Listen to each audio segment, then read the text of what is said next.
자, 이번 시간에는요, 내담자의 정보, 행동에 대한 이해 기법을, 이건 굉장히 빈출되면서도 중요한 내용입니다. 그래서, 내담자에 대한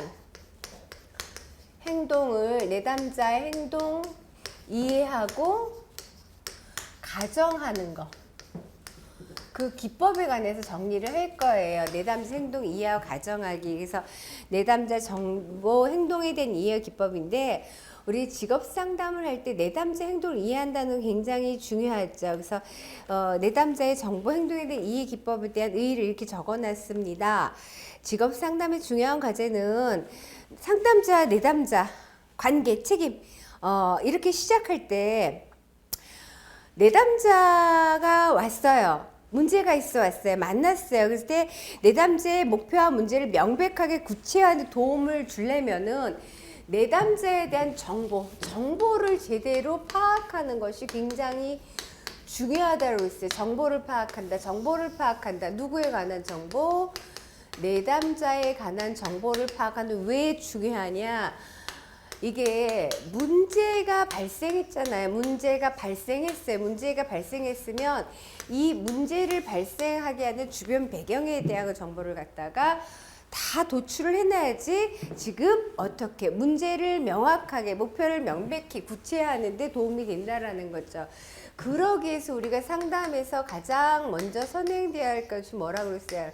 라포르를 형성하는 것이 가장 중요하다 그래서 먼저 관계가 형성되지 않으면은 지금 당신과 나가 하나의 목표를 가고 있다라는 관계가 형성되지 않으면은 어떻게 정보를 노출하기가 어렵겠죠.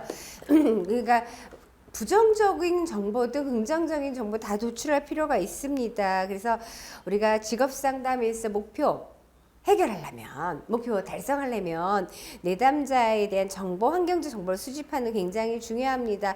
그래서 이러한 과정에서 내담자의 자신의 진로라든가 진로에 대한 계획, 결정에 대해서 잘못된 생각을 하고 있다. 예를 들어서 이제 다루겠는데 근거 없는 믿음으로 이렇게 될 것이라 하거나 아니면 왜곡된 사고, 우리가 인지 오류를 갖고 있거나 아니면은 동기가 문제가 있다나 이러면 제대로 상담이 하면서도 목표 달성하기 어렵게 되겠죠. 이런 것들을 방해하게 되죠. 제대로 원활한 상담, 목표 문제 해결하기 원활한 상담 방해가 돼요. 그래서 직업 상담 효과를 높이기 위해서는 상담을 제대로 원활하게 진행하기 위해서는 내담자를 이해하고 내담자들이 왜 이러한 행동을 하는지 제대로 파악할 필요가 있습니다. 그래서 지금 내담자 행동 이해하고 가정하는 방법, 그래서 내담자 저항에 대한 상담 기법 그랬는데 저항에 대한 상담 기법이라고 기스버스와 뭐가 이렇게 제시를 하고 있지만 정확하게 내담자 행동 이해하고 가정하는 방법에 대해서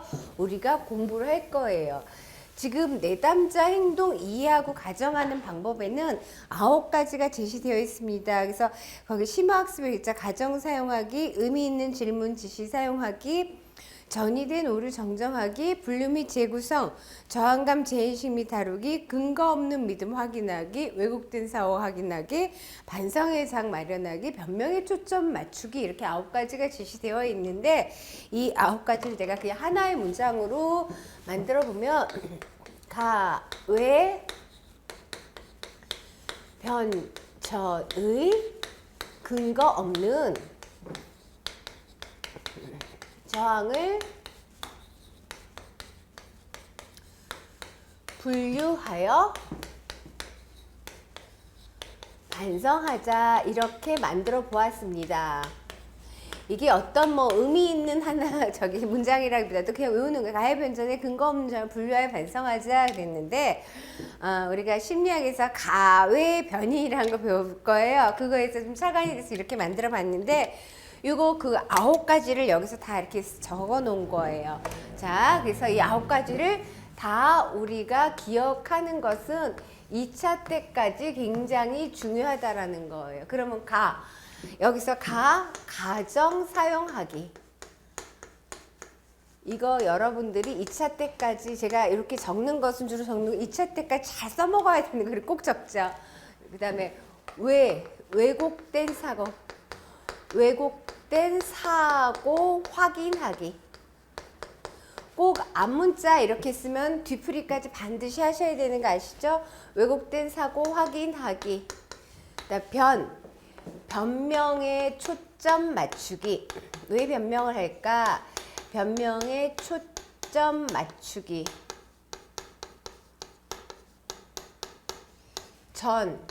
전이된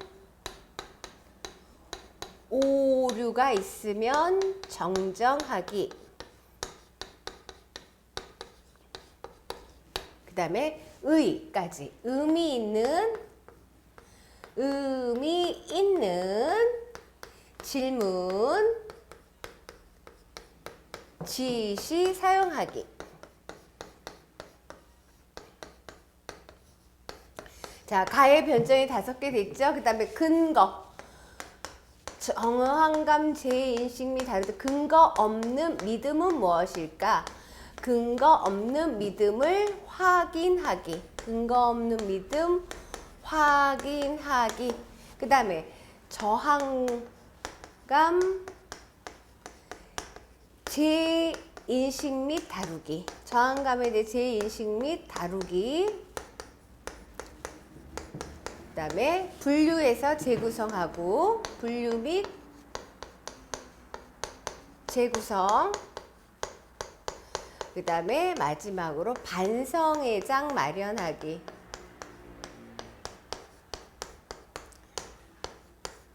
이렇게 기스, 버스와 뭐가 제시하는 내담자 행동 이해하고 가정하는 방법입니다.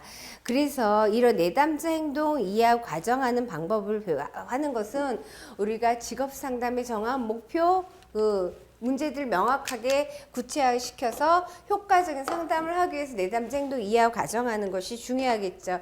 그러면 여기에서 다 이것이 무엇인지 하는 것도 중요하지만은 꼭꼭 집어서 더 중요하게 나눠주는 게 있어요. 예를 들어서 가정 사용하기란 뭘까? 그렇죠. 그 다음에 근거 없는 믿음은 뭐 저항감 재인식은 어떻게 할까? 그래서 몇 가지 전이된 오류 정정하기는 또 특별히 또 많이 나오고 이런 것들을 짚어가면서 공부를 해보도록 하겠습니다. 제일 첫 번째 내담자의 정보 행동에 대한 이해기법 제일 첫 번째 뭐였어요? 첫 번째 가정 사용하기. 가정 사용하기는 지금 이 주제가 큰 주제가 무엇입니까? 내담자에 대한 행동을 이해하고 가정하는 거. 내담자 행동을 이해하는 방법이에요. 그러니까 내담자에 대해서 그 정보를 얻어낼 때 내담자가 왜 이렇게 하나 그걸 알아보는 거예요. 그래서 내담자가 저항에 대한 상당 기법이라고 할 수도 있겠죠. 그러면 내담자 행동 이해하고 가정하는데 일단 가정 사용하기는 뭐냐면은 가정이라는 것은 이미 만약에 그죠? 그런 게 있었다면 이렇게 전제를 하고 가는 거예요. 그래서 가정 사용은 상담자가 내담자가 이미 그러한 행동이 있었다고 전제하고 내담자 행동을 추측하는 방법이 가정 사용하기예요. 그러니까 예를 들어서 너 나 좋아해 이가 아니라 너 나의 어떤 면이 좋아 라고 하면은 언제 좋다고 그랬어? 근데 이미 좋다라는 걸 전제하고 묻는다는 거죠. 그래서 교재를 보시게 되면은 가정을 사용하는 예하고 가정을 사용하지 않은 예를 갖다가 제시해 놨습니다. 가정을 사용하지 않은 예는 똑같죠. 너 나 좋아해. 이거 직업이 마음에 드시나요? 이거는 가정을 사용하지 않은 예이고 진로에 대한 어떤 계획이 있으세요? 진로 계획이 있으세요가 아니라 진로에 대한 어떤 계획이 있으세요? 직업에서 어떤 부분이 마음에 드세요? 직업 상담을 해야겠다 결정을 내린 과정을 말씀해 주시겠어요? 직업 상담을 해야겠다 결정을 내리셨나요가 아니라 그 내렸다고 전제를 하고 그 과정에 대해서 말씀을 주시겠어요? 이러는 거예요. 아니면은 똑같이 당신 일이 마음에 드나요는 가정을 사용하지 않은 거지만 당신 직업에서 어떤 부분이 마음에 드나요? 당신의 직업을 좋아하지 않는 것 혹시 어떤 것이 있나요? 라는 것. 그 다음에 당신 상사는 어떻습니까? 어떠해요? 이렇게 묻는 것보다 당신의 상사가 어떤 사람이 되었으면 좋을까요? 라든가 상사는 어떤 일로 다른 사람한테 미움을 받나요? 이런 것들. 그래서 이미 내담자가 이미 그러한 행동이 있었다고 가정하고 질문하는 거예요. 이미 그러한 행동이 있었다 가정하고 질문하는 것. 자, 그 다음에 교재 순서대로 보면은 의미 있는 질문 지시 사용하기. 의미 있는 질문을 할 때 의미 있게, 의미 있는 질문 지시 사용하기.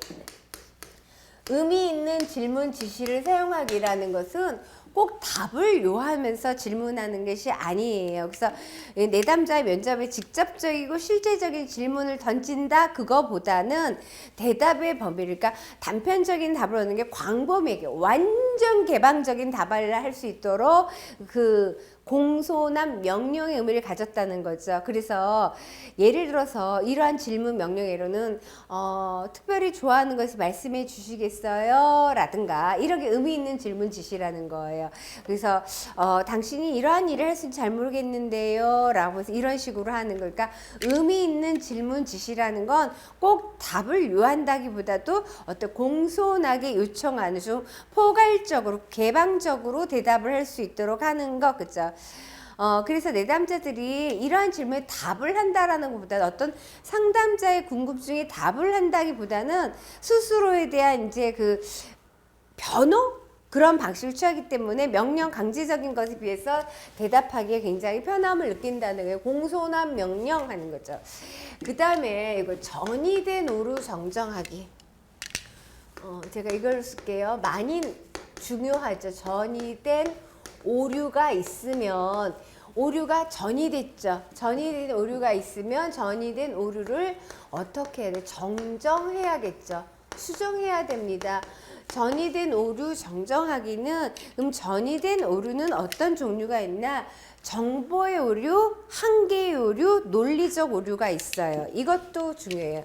전이된 오류는 첫 번째 정보가 잘못돼서 정보의 오류가 있고, 또 전이된 오류에는 어떤 게 있냐면은 제한된 한계를 주는 한계의 오류가 있고, 그 다음에 전이된 오류에는 뭐가 있다? 논리적으로 맞지 않는 논리적 오류가 있다. 이것도 중요해요. 전이된 오류에는 정보의 오류, 한계의 오류, 논리적 오류가 있다. 그러면 정보의 오류 종류에는 뭐냐? 삭제라든가 불확실한 인물을 사용해서 한다든가, 불확실한 인물,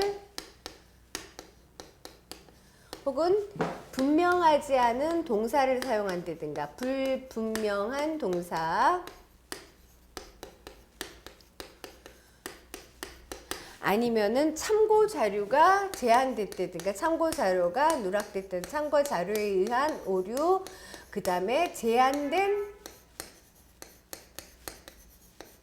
어투가 되는, 이런 것도 제한된 어투가 되는 것이 이 전이된 오류 정정하기에서 어떻게 정보의 오류에 해당하는 것이에요. 일단은 자, 그걸 다시 짚을 건데요. 그 다음에 한계의 오류의 종류에는 뭐가 있니? 한계의 오류에는 한계를 지어주는 거죠. 꼭 어떻게 이래야만 뭐 한다라는 거. 예외를 인정하지 않는 것. 예외를 인정하지 않는 것. 예외를 인정하지 않는 것뿐 아니라 세 가지가 있는데, 불가능과 불가피예요. 그러니까 불가능을 가정하는 것. 불가능을 가정한다. 할 수 없음을 가정하거나, 아니면 어쩔 수 없음은 뭐예요? 어쩔 수 없음을 가정하는 거는 불가능을 가정하거나 불가피, 어쩔 수 없음을 가정하는 것이에요. 그 다음에 논리적으로는 잘못된 인간관계를 생각하는, 잘못된 인간관계의 오류, 잘못된 인간관계의 오류가 있으며, 또 이쁜 표현인 것 같아요. 마음에 해석하는 거예요. 마음의 해석. 마음을 해석하는 것, 마음을 이해해 주는 것과 해석은 다르죠. 마음의 해석과 그 다음에 뭐냐면 제한된 일반화가 있어요. 이것이 다 논리적으로 맞지 않다라는 거예요. 그러면 우리가 수험생이잖아요. 시험을 준비하기 때문에 일단 중요한 것들을 써놨어요.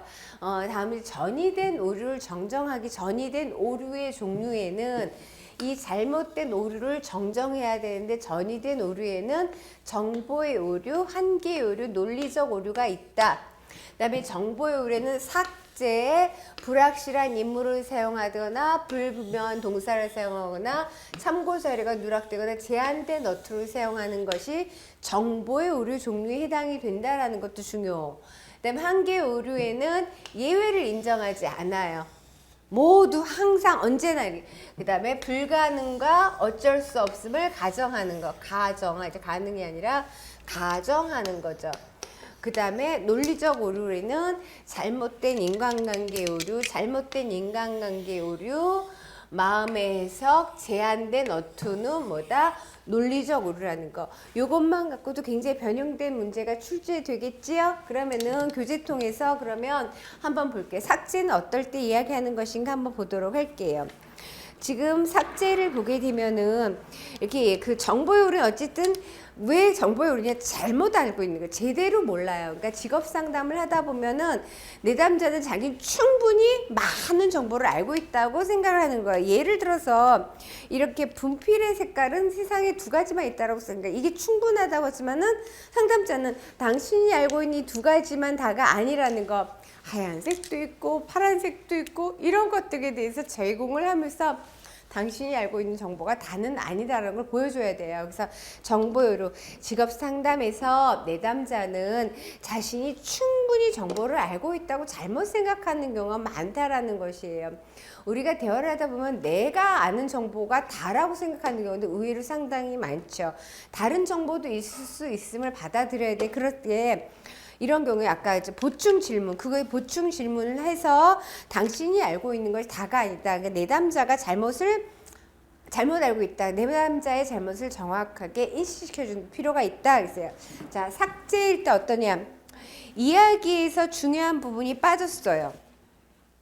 예를 들어서 나는요 대인관계에 문제가 있어요 라고 하면은 대인관계에 문제가 있다는 거 어떤 부분은 밥 먹을 때 너무 훌딱 빨리 먹어서 문제가 있는지 아니면 비밀 보장을 안 해서 문제가 있는지 아니면 입이 너무 먹어서 말을 안 해서 문제가 있는지 모르잖아요. 그래서 어떤 문제가 있단 말이죠 라고 이제 보충 질문을 통해서 내담자가 이야기에서 중요한 부분이 빠졌음을 갖다 알아내는 거죠. 그 다음에 불확실한 인물을 사용하는 건 명사나 대명사를 잘못 사용하는 경우입니다. 그래서 있죠. 그들이 나를 잘 이해 못해요. 이 구체성이 모호하잖아요. 불확실한 말이에요. 누가 당신을 이해하지 못한다는 말인가요? 라고 구체적으로 물어봐야겠죠. 자, 그 다음에 불분명한 동사를 사용하는 경우. 모호한 동사를 사용해요. 그 일은 엄청 짜증나요. 도대체 어떻게 짜증이 나는지 그래서 좀 더 구체적으로 이야기해 주시겠습니까? 왜냐면 그 일하는 것이 몸이 너무 힘들어서 짜증이 날 수도 있고 일은 열심히 해서 몸은 힘든데 급여가 부족해서 짜증이 날 수도 있고 여러 가지가 있을 수 있겠죠. 단편적으로 예를 들었지만 그렇게 알아보는 거. 그 다음에 참고 자료가 없어요. 그래서 어떤 사람이나 사건 등의 구체적인 참고 자료가 부족하게 언급을 하는 거죠. 그래서 난요 자신이 없어요. 도대체 우리가 상담하다 명확하게 짚는 거 굉장히 중요하다고 말씀드렸죠. 무엇이 자신이 없단 말인가요? 이런 것이 상담자의 반응이 되겠습니다. 대응이 되겠죠. 그 다음에 제한된 어투, 자기 자신을 내 세계를 제한시키려고 그런 어투를 사용한다 그랬어요. 나는 할 수 없어요. 혹은 난 이렇게 해야만 해요. 이렇게 어떻게 특정 한정 지었는 거예요. 그러니까 이럴 때 어떻게 만약 할 수 없어요 라고 할 때 만약 한다면 어떻게 될까요? 내지는 나는 이렇게 해야만 해요. 그러면 만약 하지 않는다면요. 이런 걸 통해서 내담자가 갖고 있는 정보가 잘못되어 있음을 알려줄 수가 있습니다. 그러니까 상담자는 내담자의 대화를 잘 이해하지 못했다면 여기서 내담자의 마음을 읽거나 이해할 수 있다는 섣부른 판단에서 자기 나름대로 비추어서 자기 나름대로 해석하는 것은 아니라고 그랬죠. 이해하지 못한 부분에선 구체적으로 질문하는 것이 중요하다. 상담은 지레짐작 아니라서 명료와 구체적으로 그 구체적인 정보로부터 반응하는 것이 중요합니다. 그래서 정보요구에 해당하는 것이에요. 그래서 기출에도 그 중요 기출 문제 언급해놨죠. 정보요구에 해당하는 것은 아닌 것을 좀. 자, 그 다음에 한계의 오류를 보게 되면은 한계의 오류는 뭐예요?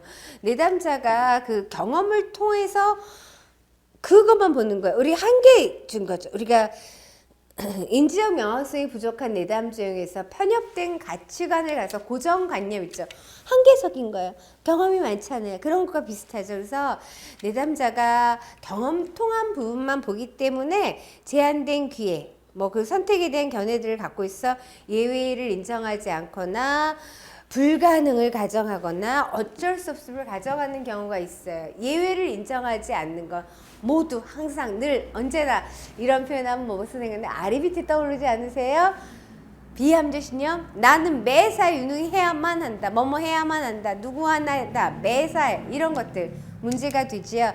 그래서 이렇게 하고 있어요. 내용이 항상 절대로 모두 아무도 나를 이해를 못해요. 당신은 항상 왜 그 모양입니까? 이런 것들 그렇지 않죠. 그래서 항상 그렇다는 말입니까? 내지는 모두가 다 매번 한 가지만 그 경우에만 해당합니까? 뭐 이런 식으로 어떤 제한된 말을 딱 해서 예외를 인정하지 않고 다 싸잡아서 할 때 대응을 해볼 수가 있고요. 불가능을 가정하는 거. 할 수 없어요. 해서는 안 된다. 할 때 나는 이게 개입이 그래요. 나는 우리 사장님하고 대화를 할 수가 없어요. 대화를 할 수가 없어요.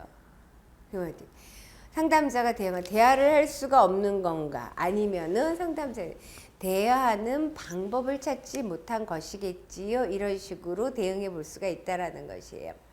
자, 그 다음에 어쩔 수 없음을 가정하는 거. 뭐뭐 해야만 한다.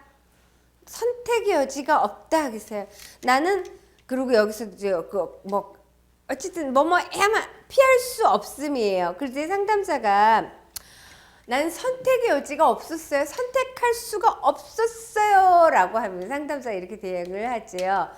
당신은 아무런 선택도 하지 않았다는 것을 선택했다라는 거죠. 선택을 하지 않은 걸 선택하지 않은 것도 선택이라는 거죠. 그래서 선택의 의지가 없다는 것은 뭐 여기 선택할 수가 많다, 선택해야 된다, 선택할 수 없었다 이거에 대해서 이제 선택을 갖다가 여지가 없다. 그러면은 선택의 여지가 없다라는 것 자체는 뭐 선택폭이 넓은 게 아니겠냐 이렇게 대응을 할 수 있어요. 재밌는 대응이 뭐예요? 선택하지 않았다, 선택할 수 없었다라면은 이미 그것도 선택이라는 거죠. 그래서 어쩔 수 없이 가정하는 거 글쎄요. 한계를 주는 예외를 인정하지 않거나 불가능이나 어쩔 수 없음 불가피를 가정하는 것은 한계의 오류에 해당이 되며 자, 논리적으로 맞지 않게 의사소통하니까 논리적 오류가 발생을 하겠죠. 그래서 그것은 잘못된 인간관계 오류, 마음의 해석, 제한된 일반화가 어떤 종류에 해당한다? 논리적 오류의 종류에 해당이 됩니다. 그러면은 잘못된 인간관계 오류는 뭐냐면은 이렇게 써놨어요. 어떤 한 사람 행동이 나 또는 다른 사람에게 직접적인 물리적인 원인이 된다라고 하는 거예요. 잘못된 인간관계. 어떤 사람의 그 행동이 나한테 혹은 다른 사람을 직접적으로 원인이 돼서 내가 이렇게 됐다라는 거예요. 그래서 여기서 내담자 이렇게 이렇게 얘기를 하죠. 그 일이 나를 이렇게 만들었어요.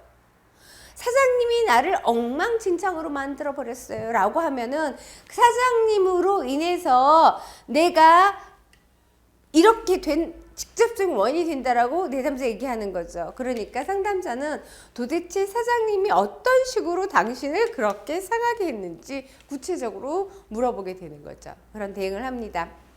그 다음에 전 마음 해석이라는 거 마음 해석하지 말라고 얘기해요. 마음 해석은 추론이에요. 추론인데 마음 해석은 직접 의사소통을 해보지도 않고 내가 그 사람의 마음을 해석할 수 있다는 거예요. 직접 물어보지 않고 척 보면 안다는 거죠. 쟤 나 때문에 삐쳤다 이거죠. 얘기해봤어. 아니 우리 상사는 여기 그 상사가 그래요. 나의 상사는 나와 일을 할 때 불편함을 느껴요. 어떻게 물어봤어요? 아니면 상사가 그렇게 얘기를 했어요? 아니요. 내가 그냥 알 수 있어요. 느낌으로 알아요. 우리 마음에 해석하는 굉장한 오류입니다. 그래서 우리가 객관적인 정보를 파악해 근거해서 판단하는 굉장히 중요합니다. 이건 인간관계, 우리가 일반적인 인간관계에서 그래요. 내가 그거 뭔가 물어보지도 않고 직접 의사소통하기 두려우니까 그럴 것이야 이런 거죠. 그것이 마음의 해석이에요. 옳지 않아요. 이 인지 오류 발생할 수밖에 없어요. 이렇게 되면은. 그 다음에 제한된 일반화라는 것 자체는 한 개인의 견해가 모든 사람한테 공유된다.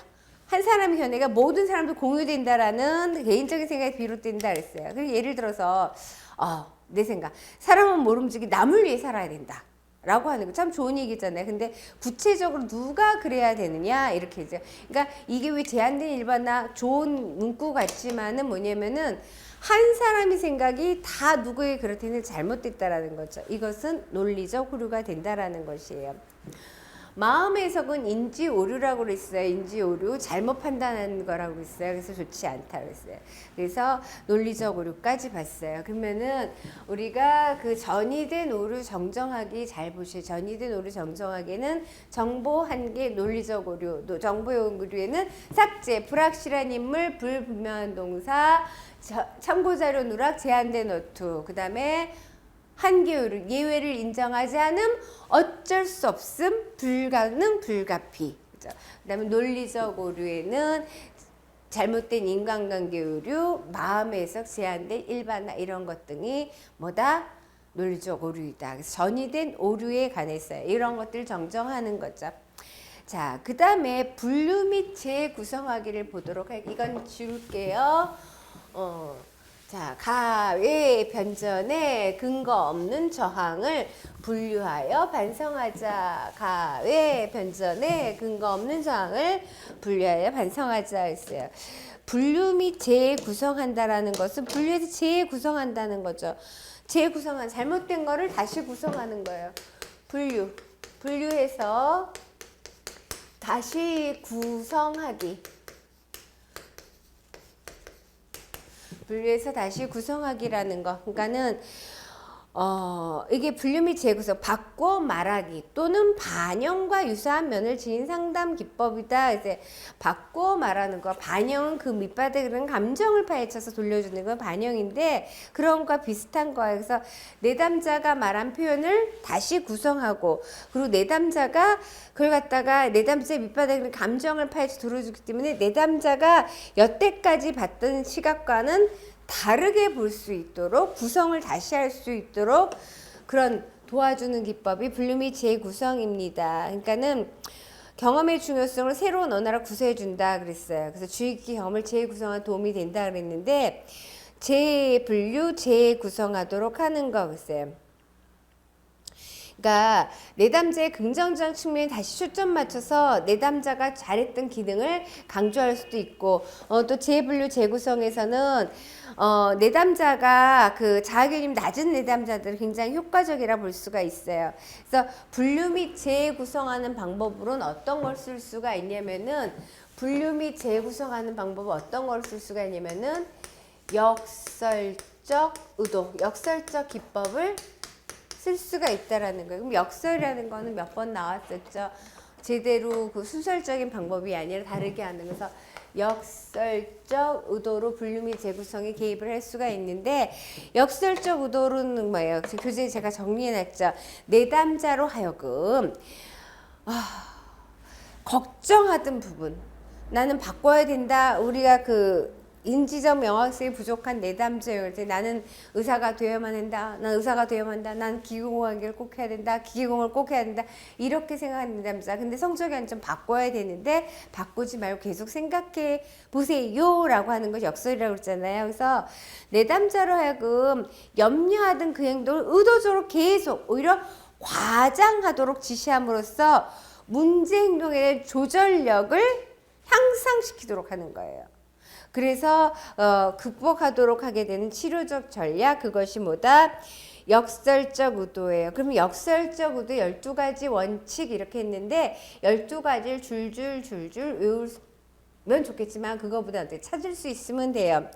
역설이 뭔지는 알죠? 역설이라는 거. 그래서 내담자가 어떤 바꿔야 될 행동을 오히려 의도적으로 더 과장하게 하도록 해서 바꿀 수 있도록 하는 치료 전략 역설적 의도인데, 그래서 어떻게 이해하는 것 잊어라, 이해하는 것 잊고, 그 다음에 증상을 해결해 주는 것 혹은 결정해 주기, 그 다음에 저항하기, 목표 행동 정하기, 변화 전략 세우기, 그 다음에 시간 제한하기, 증상 기록하기, 변화 꾀하기, 그 다음에 내담자의 언어를 재구성하기. 내담자의 말한 언어를 재구성하거나 지시에 따라줄 것에 동의를 구하거나 재발을 예견하기, 그 다음에 계명 또는 관계 끊기, 이런 것이 역설적 의도의 12가지 기법이라 볼 수가 있습니다.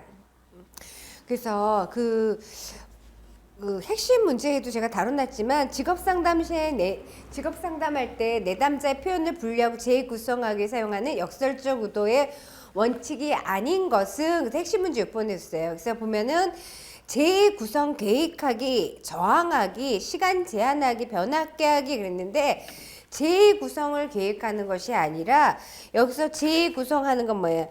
재구성하는 것, 내담자의 언어를 재구성하기죠. 그래서 이렇게 찾는 게 있었으니까 12가지 한번 자세히 보시고, 그 다음에 역설적 의도가 뭔지 다시 한번 읽어보시고, 확인학습 문제 해서 이렇게 또 나오면 찾을 수 있길 바랍니다. 그래서 분류 및 재구성하기, 내담자가 재구성할 때 역설적 의도 기법을 한다 했어요. 그 다음에 저항감 재인식 및 다루기. 가의 변전의 근거 없는 저항을, 내가 저항하려면 근거라도 있어라 라면서 이렇게 했는데, 근거 없는 저항을 분류 및 재구성해서 분류 및 재구성 반성의 장 마련하기 그랬는데, 저항감 재인식 및 다루기. 잘못된 그 저항감 재인식하고 다루는 거. 내담자가 동기화되지 않고 저항하고 있어요. 그러면 이거 어떻게 할 것인가? 왜 저항하느냐? 자, 저항하는 이유는 저항감을 재인식해야 돼. 저항하는 경우는 왜냐? 첫 번째, 책임, 두려워요. 내가 어떠한 책임을 져야 되는 것에 대한 두려움이 있기 때문에 회피하는 거. 저항하는 거 회피하는 거죠.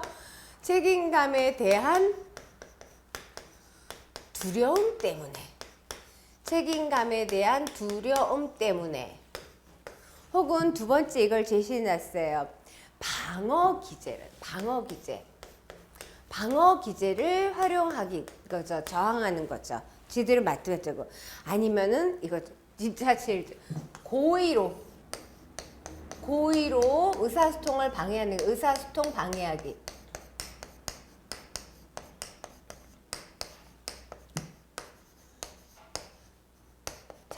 책임감에 대한 두려움 때문에 저항한다. 자, 내가 살아가면서 스스로 내린 결정에 책임을 져야 되죠. 우리 많은 이론가들이 어떻게, 인간은 자유로운 존재. 자유로운 존재. 자유는 무엇을 가르쳐? 책임. 자, 자유와 책임은 항상 같이 있어요. 선택의 자유가 있고, 그러면 선택한 거에 대해 어떻게 돼? 책임을 질 수 있는. 책임은 아무나 지는 게 아니죠. 그걸 책임질 수 있는 능력이 돼야죠. 역량이 돼야죠. 근데 살아가면서 내가 책임지는 참 두려워요. 하지만 책임을 져야만 한다는 것 때문에 또 살아가는 원동력이 되는 것 같아요. 내가 책임져야 될 일, 내가 할 일, 내 책임이라는 굉장히 또 중요한 것 같아요. 근데 여기서 내담자는 자신이 살아가면서 스스로 내린 결정에 대한 책임을 져야 된다는 것이 두렵다는 거죠. 그런 경우가 많아요. 그러면 상담자는 이 책임져야 되는 두려움, 부담감을 조금 어떻게 해야 될까요? 계속 갖도록 하는 것보다 좀 다른 방법으로 긍정적인 마음을 갖도록 해줘야겠죠. 그래서 내담자의 잠재적인 부담감, 책임감을 갖게 하는 위험은 뭐냐, 이걸 식별해서 긍정적인 태도로 갖출 수 있도록 하는 것, 이것이 저항감 재인식 다루기 첫 번째 있고요. 그 다음에 방어기제라는 건 뭐냐, 방어 기제는 이중의 대비라고 그랬어요. 일상에서 흔히 나타나는 방법으로 자기 가치를 확보해서 지적 능력의 결함을 대비해서 하는 거다 그랬어요. 우리가 방어 기제라는 거 공부했지요. 그래서 제가 용어 개념이 되게 중요하다고 말씀을 드리는 까닭은 뭐냐, 우리가 방어 기제라는 것이 무엇인지 알 때 이해가 더 쉽다라는 거예요. 그냥 단순히 방어 기제 종류 억압, 합리화, 퇴행, 고착, 뭐 또 뭐 있어요? 승화, 주지화, 전환, 전이죠. 전이, 전치, 전환 이런 것들 용어를 아는 것도 중요하지만 그건 뭐예요? 방어 기제라는 것 자체는 우리가 정신 분석할 때 이야기했어요. 왜냐하면 방어 기제는 어떤 안 좋은 상황, 스트레스 받는 상황, 그러니까 불안, 갈등, 공포 이게 스트레스 상황이에요. 이런 거 갖다가 내가 의도적이 아니라 무의식적으로 회피하려는 거예요. 무의식적으로 막아보려는 기제가 방어 기제예요. 그래서 여기서 방어 기제 중에 이중의 대비, 일상에서 흔히 나타난다는 거죠. 그것은 뭐냐면은 내 가치를 확보해요. 내가 그래서 내 가치를 확보해서 자기가 지적 능력이 부족하다. 이걸 갖다 회피하려는 거죠. 그걸 갖다 대비해 사용하는 그 방어 기제 때문에 저항할 수도 있고요. 그 다음에 고의로 의사소통을 방해하는 거 있어요. 그러니까 의사소통을 완전하게 해야만 하는데 완전하게 의사소통하지 않고 얼버무리게 되는 거죠. 얼버무린다는 거예요. 그럼으로써 자신의 걸 정당화시키고 또 그 자기 그 말한 것에 따르는 책임이나 위임에서 자유롭게 해주는 전략을 사용한다고 했어요. 그러면은 고의로 의사소통 방해하는 거에서 첫 번째 이런 직설죠. 타인들의 말에 명백한 반대 의사 없이 무조건 거부 반응을 보이는 경우. 참 이걸 답답한 경우 많죠. 그냥 어떤 그 반대 의사 뭐가 그냥 타인 말에 무조건 안티 이런 거. 이거 고의로 의사소통 방해하는 경우예요. 논쟁, 거부, 제한 등의 장치를 사용해서 의사소통을 고의로 방해하려는 전략이다 그랬어요. 그러니까 직설가는 어떤 우리가 그죠 합리적인 의견 도출이 아니라 그냥 무조건 아니. 그쪽에서 말하면 아니야 이거죠. 그런 거. 아니면은 불신이라는 건 뭐냐면은 타인의 말에 타당한 수용할 자신의 지식, 도덕적 판단에 근거해서 듣는다 그랬는데 타인의 말을 수용할 때 기준점은 뭐예요? 내 기준점을 하는 거죠. 우리 많이 그랬죠. 내 기준점에서 받아들이냐 받아들이지 못하느냐 그랬어요. 그래서 책임이 없는 위치의 험담 또는 불신의 언어 형태를 계속 구사하면서 타인의 말에 공격하거나 부인한다. 내가 책임도 질 수 있는 위치가 있어요. 애기들 보고 책임질을 안 하잖아요. 그래서 책임이 있는 위치에서 뭔가를 해야 되는데 그거 없이 그냥 불신하는 형태, 험담하거나 이러면서 타인 말에 계속 공격하는 거 불신, 고의로 의사소통 방해하죠. 그 다음에 상담자의 능력과 방법을 헐뜯기 위해서 상담자를 못 믿어요. 그럼 상담하면 안 돼요. 선생님 강의자를 못 믿으면 이 강의를 안 듣는 게 맞아요. 믿고 같이 하는 것이 목표 달성에 아주 효과적이라고 했어요. 그래서 상담자의 자격, 능력을 의심하는 불신의 말을 계속 반복적으로 구사해요. 그러니까는 이러면서 상담자의 신뢰성을 시험하는 경우도 있습니다. 그럼 안타까운 거죠. 그럼 상담자 어떻게? 빨리 이것을 갖다가 깨트려 버려야겠죠. 그래서 상담에 실패하는 경우에는 내담자 책임이 아니라 어떻게 상담자의 무능이라고 그러죠. 그러니까 우리 상담에서는 상담자, 내담자 같이 가야 되는 거죠. 상담자의 책임도 있고 내담자의 책임도 있습니다. 그래서 이런 것들 상담자의 능력, 방법을 헐뜯는다. 그 다음에 함축의 도전 그랬어요. 현실성 없고 불가능한 성취. 그렇게 생각했던 목표를 제시해요. 그래서 내담자가 목표에도 굉장히 회의적이고 전적으로 이를 수용하지 않아요. 그러니까는 너무 이상적인 목표를 제시해놓고 수용하지 않는 거죠.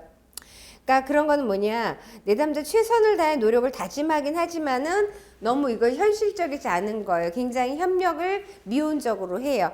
그리고 성공하지 못하면은 어떻게 더 이상 노력을 기울이지 않고 포기할 수 있게 되는 거. 그래서 이런 것들이 저항하는 태도들이에요. 그래서 저항감 재인식 및 다루기는 왜 저항하냐?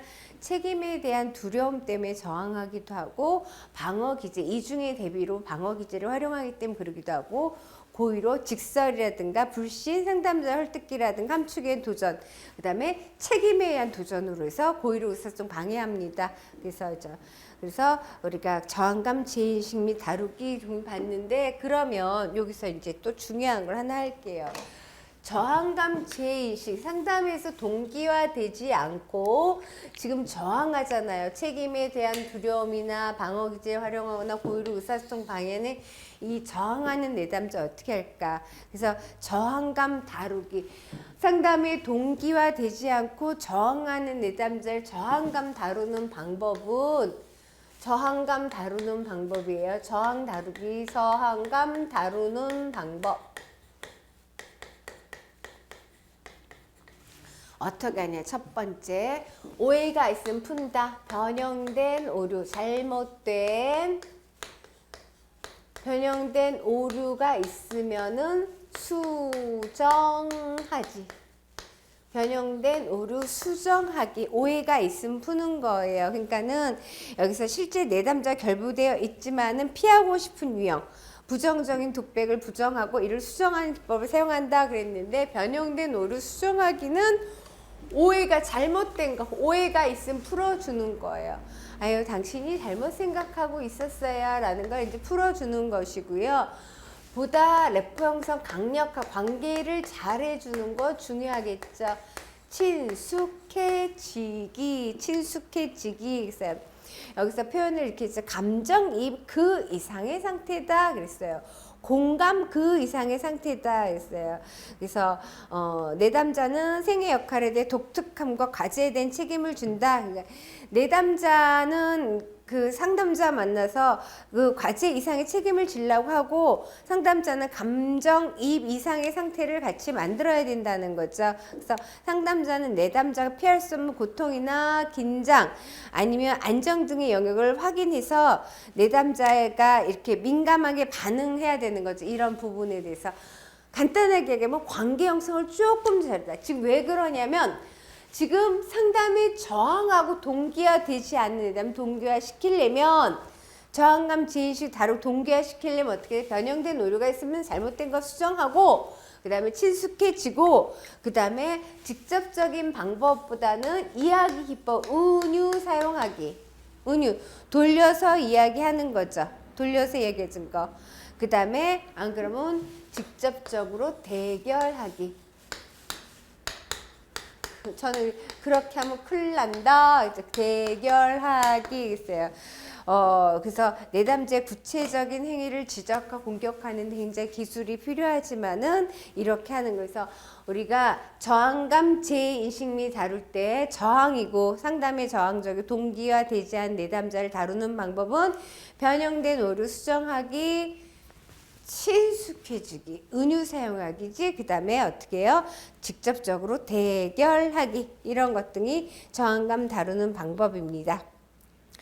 자, 그 다음에 근거 없는 믿음 확인하기예요. 근거 없는 믿음 확인하기. 우리가 근거 없는 믿음을 확인한다라는 것은 근거 없는 믿음, 근거 없다라는 건 뭐예요? 근거 없는. 해보지도 않고 네가 그렇게 얘기할 거에 대한 근거가 어디 있냐라는 거죠. 왜?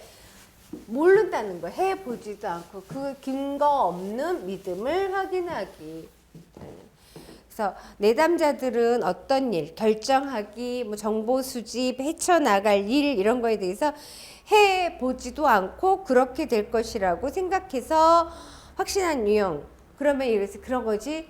해보지도 않고 그렇게 될 것이다. 확신하기 때문에 모순을 낳는다는 거죠. 그러니까 상담자는 이러한 잘못된 믿음에 관해서 확신을 가지고 있는 사람들에게 잘못된 거랑 알려줘야겠죠. 그러한 믿음, 그러한 노력이 잘못된 것을 알게 함으로써 대안을 찾을 수 도와주는 방법, 그것이 근거 없는 믿음 확인하기. 믿는 것에 무엇이 없다? 근거가 없다라는 것. 근거 없는 믿음을 확인시켜줘서 잘못된 것을 알려주어야 한다. 근거 없는 믿음 확인하기. 자, 그 다음에 가외 변자인데 왜곡된 사고 확인하기 있습니다. 왜곡된 사고 확인하기. 왜곡된 사고는 잘못된 사고, 그러니까 인지 오류가 발생하는 것이죠. 그래서 왜곡된 사고 확인하기 표현을 조금 달리 썼지만은 잘못된 거, 오류가 난 사고죠. 사고. 왜곡된 사고. 왜곡된 사고 확인하기. 잘못됐으니까 에러가 났어요. 잘못됐어요. 에러가 났어요. 그것을 확인하는 거죠. 그러면 왜곡된 사고 확인하기는 여기 굉장히 많은 것을 적어 놨어요. 일단은 몇 가지. 여과하기 있죠. 여과하기. 여과하기. 여과하기라는 걸러낸다는 것. 걸러낸다는 거 우리가 어디서도 했죠. 인지적 명확성이 부족한 내담 지을 때 걸러낼 때 논리적으로 뭐 RET 뭐 백의인지 치료 같이 연결해 설명했잖아요. 상황의 긍정적인 면은 모두 여과시키고 부정적인 면만 확대시킨다. 선택적 추상하는 거죠. 그 다음에 흑백 논리 극단적인 생각. 극단적 생각은 뭐예요? 극단적인 생각은 흑백 논리. 도 아니면 뭐 이런 거죠. 성공 아니면 실패 이런 거죠. 그죠? 그건 아니라고 했어요. 그 다음에 과일반화. 한두 번의 사건이 모두가 그렇게 될 거라고 하는 거. 아, 새는 왜 항상 내 차에만 똥을 싸? 이런 것들이 과일반화라고 했어요. 그 다음에 마음 해석하는 게 좋지 않다라고 했죠. 그 논리적으로라고 했어요. 우리가 전이된 오류 정정하기에 정보의 오류, 한계, 오류, 논리 오류, 마음 해석하는 인지 오류랑 같은 거를 했어요. 마음 읽기. 마음 해석처럼 마음을 읽는다는 거. 내 마음대로 읽으면 돼야 안 돼? 안 된다는 거예요. 그래서 마음 읽기라는 것은 말을 하지 않는 상대방의 마음을 내가 읽을 수 있다라는 거. 어떻게 읽어요? 내 마음대로 읽고 내 마음대로 해석하니까. 그죠? 직접 의사소통을 해보지도 않고 마음 해석하는 거 옳지 않다라고 그랬어요. 자,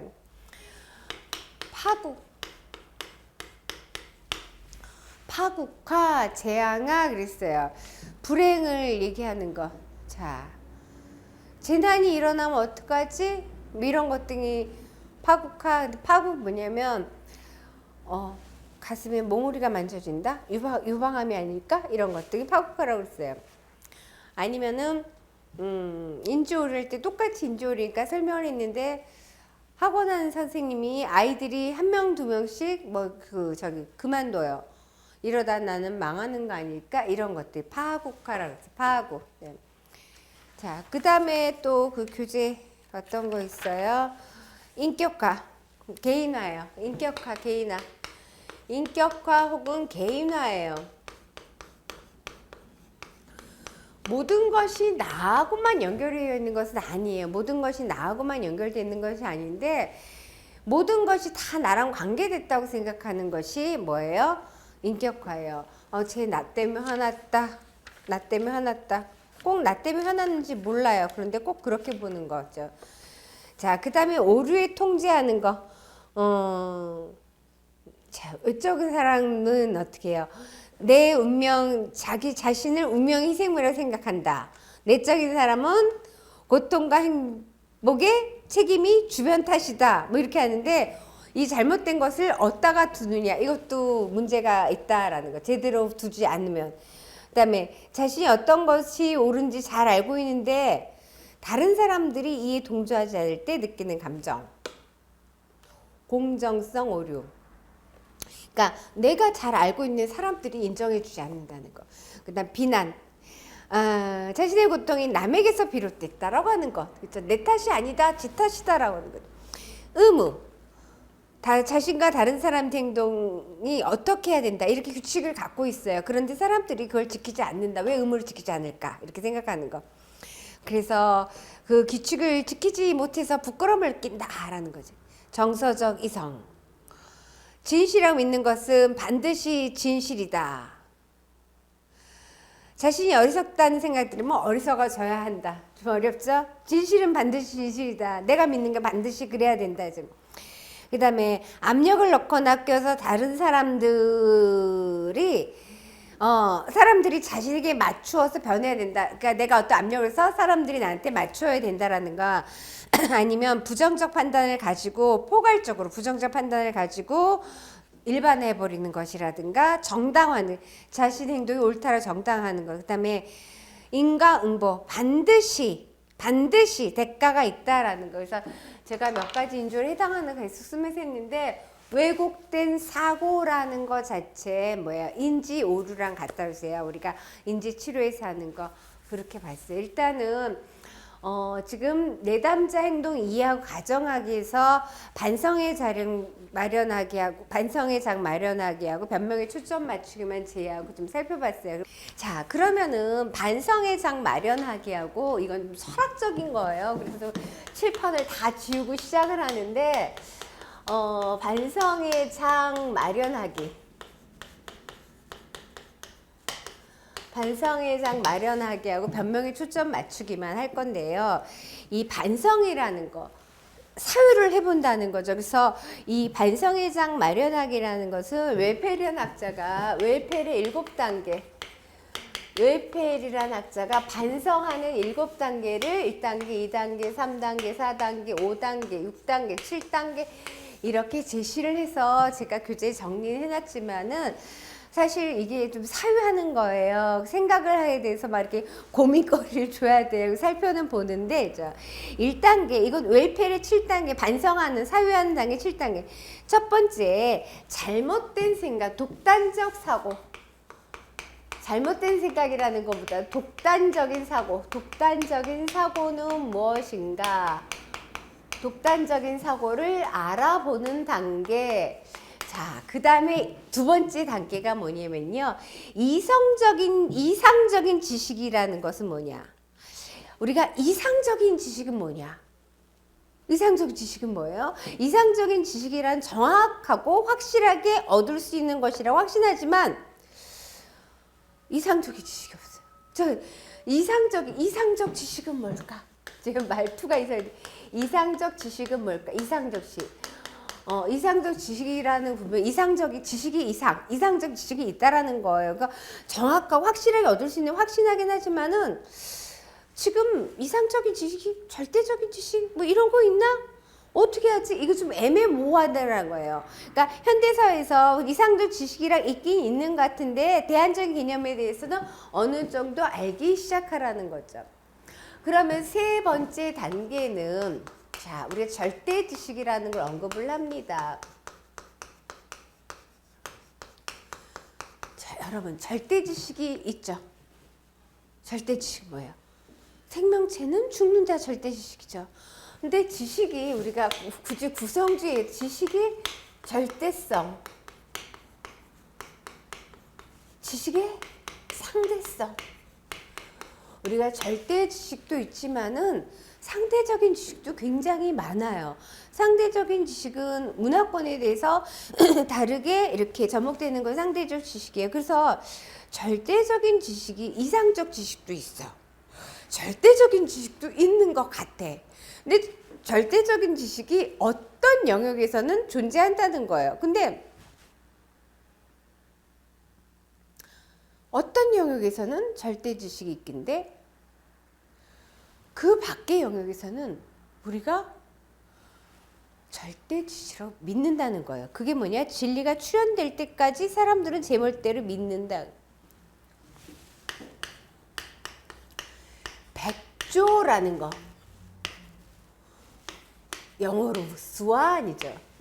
백조. 우리말 백조. 백조는 무슨 색깔이에요? 흰색이에요. 스완 is white? 흰색이에요? 그래요. 백조랑 흰색이. 백조는 흰색이다. 백조는 하얗다. 이게 절대 지식이에요, 아니에요? 그래서 이게 간단하게만 보세요. 제가 설명은 하지만 너무 심각하게 받아들이고 이거 굉장히 점수 포인트 어려워요. 그냥 백조는 하얗다. 이게 절대 지식이에요? 목소리가 절절하게 끊어요. 절대 지식이에요? 아니에요. 절대 백조는 하얗다는 게 O일 수도 있고 X. 백조는 모든 백조 하얀 건 아니에요. 백조는 하얗지 않아요? 하얘요. 까만 건 백조 아니에요? 백조 있어요. 그러면은 백조는 하얗다라든 거 이런 거. 지구는 둥글어요?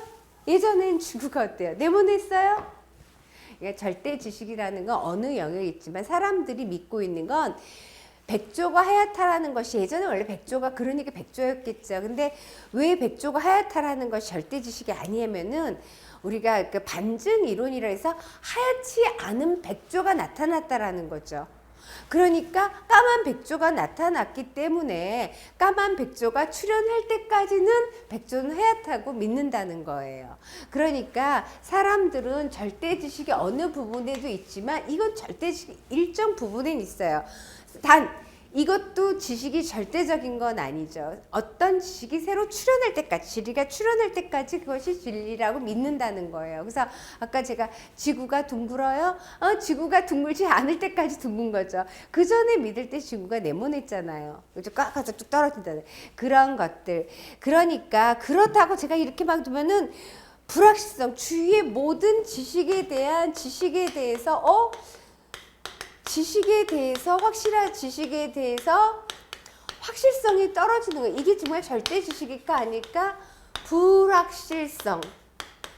지식이 불확실한 것 같아요. 이게 정말일까 아닐까? 오래될까 아닐까? 그래서 주위의 모든 지식에 대해 불확실성을 깨닫는다는 거예요. 제가 백조를 던져주고 지구를 던져주고 예를 들어서 수박은 무슨 색깔이에요? 초록색이에요? 노란 수박도 봤어요. 예를 들어 제가 단편적 색깔 갖고만 얘기를 했지만, 그러니까 이렇게 보면 어떤 지식도 확실할까? 그렇지 않다는 거예요. 모든 주변에 그 지식에 대한 불확실성, 그러니까 확실성이 없어요. 그래서 절대적 권위랑 존재하지 않으면 안 되는 거죠. 그러다 보면 점차적으로 5단계에서 존재의 법칙을 생각한다는 거예요. 존재의 법칙을 생각해 보고 그 다음에 6단계에 이르러서는 존재의 법칙, 도대체 이것이 왜 이렇게 존재하느냐 생각해 본 다음에 자신의 지식, 어떤 판단치에 벗어나서 일반화할 수 있는 것을 깨닫게 된다는 거예요. 그렇다면은 총체적으로 이제 반성이 이루어졌다 이렇게 보는 것이 웰펠이 사유하는 7단계를 얘기하는 것이에요. 그래서 우리가 반성의 장 마련하기 위해서 이것도 실제로 출제된 바가 있는데, 그러니까 각각에서 저는 1단계의 독단적인 관점, 두 번째니까 이상적인 1, 독, 2 요것만 해놓고는 그거는 이제 1단계는 독단적 사고를 밝히는 단계다. 그다음에 이상적인 사고가 있음을, 이상적인 지식이 있음을 이런 것들 표현되거든요. 나머지는 이상적인 사고, 그다음에 절대 지식이 있는 것 같은데 고민하다 보니까 모든 게 불확실할 존재의 법칙 탐색하다. 그 다음에 일반화 반성의 장 마련한다. 이런 흐름 정도 갖고 계시면 돼요. 이거는 정말 철학에서 다루는 거기 때문에 더 깊게 되면 어렵다는 거. 자, 그래서 웰펠의 7단계 반성의 장 마련하기 살펴보았습니다. 그 다음에 마지막에 뭐냐면 변명의 초점 맞추기예요. 왜 변명해요? 변명하는 까닭, 변명하는 거. 나를 나쁘게 보이려고 변명하진 않아요. 변명하는 것은 내가 조금 부정적인 걸 줄이려고 하는 것이 변명이죠. 그래서 여기 변명하는 거, 그래서 여기 변명에 대해서 스나이더, 히긴스, 스터키 등의 보통 사람들이 잘 사는 변명에 대해서 이렇게 제시를 했어요. 그래서 요거 종류 구분하는 거. 자, 첫 번째 뭐냐면은 책임 회피. 책임을 회피하려고 변명한다. 책임 회피하기. 어떻게 해요? 아니야, 나 안 그랬어. 부정하거나 어떤 알리바이를 대거나 내가 거기 없었다니까, 아니면은 비난하거나 이런 것들. 자, 책임 회피하는. 그 다음에 또 어떻게 해요? 결과 조작. 결과를 조작하는 거. 결과를 다르게 조작하면서 변명합니다. 결과를 갖다가 축소시키거나 아니에요, 내가 그럴 수밖에 없었어요 라고 정당화하거나, 아니면 결과를 폄훼하게 훼손시키거나, 그렇지 않다, 결과를 다르게 조작하죠. 그 다음에 또 어떻게 구분한 책임을 변형시키는 거. 어떻게 하냐, 내가 정말 그러려고 한 게 아니거든요. 그럴 수밖에 없었어요. 그거 정말 제가 안 그랬어요. 이런 식으로 하는 것이 변명이에요. 변명에 초점 맞추기. 변명이라는 것은 왜 하느냐? 자기를 좀 더 긍정적인 면을 두드러지게 보이려고 하는 거죠. 그래서 요거까지. 그래서 지금 가해 변전의 근거 없는 저항을 분류하여 반성하자라는 것, 내담자 행동 이해하고 가정하는 방법에 대해서 구체적으로 살펴보았습니다. 자, 2차 시 여기까지 하고요. 다음 차 시에 이제 단편적으로 대안 개발 의사결정하고 직업 상담, 행정에 관한 상담을 다 마무리한다 보겠습니다. 2차 시 고생하셨고요. 가해 변전의 근거 없는 분류의 반성을 잘 기억하시면서 꼼꼼히 공부해 두시기 바랍니다. 2차 시 여기까지 하겠습니다. 감사합니다.